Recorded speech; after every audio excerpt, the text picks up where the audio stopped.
ನಮಸ್ಕಾರ ಸ್ನೇಹಿತರೆ. ರಾಜ್ಯದ ಲಕ್ಷಾಂತರ ಅಂಗನವಾಡಿ ಕಾರ್ಯಕರ್ತೆಯರಿಗೆ ಇಂದು ಅತ್ಯಂತ ಸಂತಸದ ಸುದ್ದಿ ಬಂದಿದೆ. ದಶಕಗಳ ಕಾಲ ಹೋರಾಟಕ್ಕೆ ಇಂದು ಹೈಕೋರ್ಟ್ನಿಂದ ದೊಡ್ಡ ಜಯ ಸಿಕ್ಕಿದೆ. ಅಂಗನವಾಡಿ ಕಾರ್ಯಕರ್ತೆಯರು ಇನ್ನು ಮುಂದೆ ಕೇವಲ ಕಾರ್ಯಕರ್ತೆಯರಾಗಿ ಉಳಿಯದೆ ಮೇಲ್ವಿಚಾರಕಿ ಅಂದರೆ ಸೂಪರ್ವೈಸರ್ ಹುದ್ದೆಗೆ ಬಡ್ತಿ ಪಡೆಯಲಿದ್ದಾರೆ.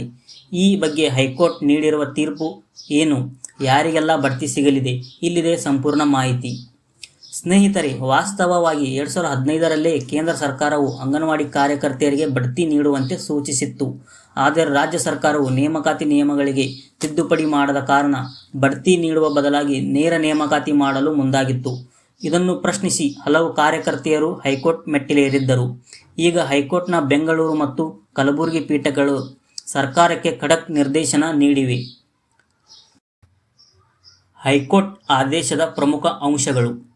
ನ್ಯಾಯಾಲಯದ ಆದೇಶದ ಪ್ರಕಾರ ಇನ್ನು ಮುಂದೆ ಮಹಿಳಾ ಮೇಲ್ವಿಚಾರಕಿ ಹುದ್ದೆಗಳಲ್ಲಿ 75% ಹುದ್ದೆಗಳನ್ನು ಬಡ್ತಿಯ ಮೂಲಕವೇ ಭರ್ತಿ ಮಾಡಬೇಕು.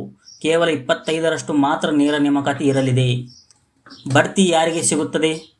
ಹೈಕೋರ್ಟ್ನಲ್ಲಿ ಇಲ್ಲಿ 2 ಪ್ರಮುಖ ವಿಭಾಗಗಳನ್ನು ಮಾಡಿದೆ. 50% ಹುದ್ದೆಗಳು.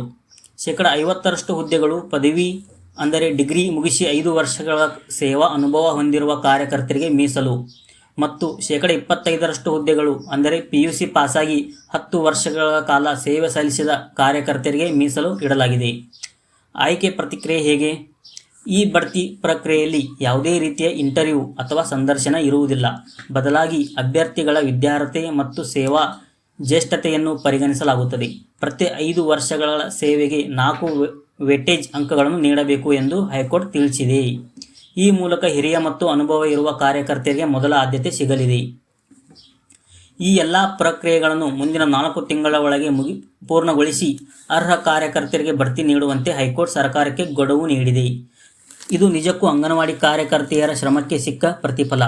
ಈ ಮಾಹಿತಿಯನ್ನು ನಿಮ್ಮ ಪರಿಚಿತ ಎಲ್ಲ ಅಂಗನವಾಡಿ ಕಾರ್ಯಕರ್ತೆಯರಿಗೆ ಶೇರ್ ಮಾಡಿ. ಈ ಬಗ್ಗೆ ನಿಮ್ಮ ಅನಿಸಿಕೆಗಳನ್ನು ಕಮೆಂಟ್ ಮೂಲಕ ನಮಗೆ ತಿಳಿಸಿ.